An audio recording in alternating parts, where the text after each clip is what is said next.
sin is sin in God's eyes. But let me ask you a question. For a man who commits sin and not ask for forgiveness does not believe in God. But a man or woman that sins and asks for forgiveness is a child of God. Who does God care for more? A man that steals and makes amendment for what he does, or a man that kills? There is no forgiveness. God looks at sin differently between people. Sin is sin, yes. But who do you think God favors more? A little white lie, or cheating on your wife, the lust for your neighbor's possession, taking something that is not yours? All sin is sin, but God looks at people differently because he knows the heart. So all sin is sin, but some sin will not be forgiven for. Sin is keeping you away from God. So if you sin, let it not be a sin unto death. All other sins will bring forth death. This is the difference in sin, for all sin is unrighteousness.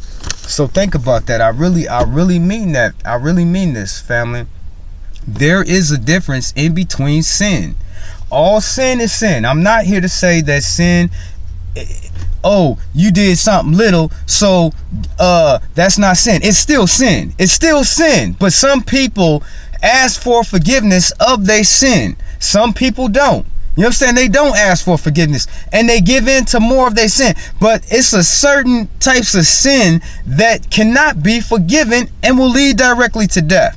So you got to look at your life and say to yourself, am I sinning to where I can be forgiven, or am I sinning to where I cannot be forgiven? There are two different types of sin.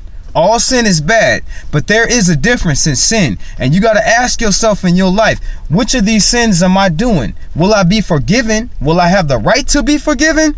Or will I commit this act and God will never forgive me and he gonna kill me for it? So you got to think about the sin in your life, because some sin will never be forgiven in God's eyes. This is your brother Jehoshaphat. Think about what I said, family, for it is the truth.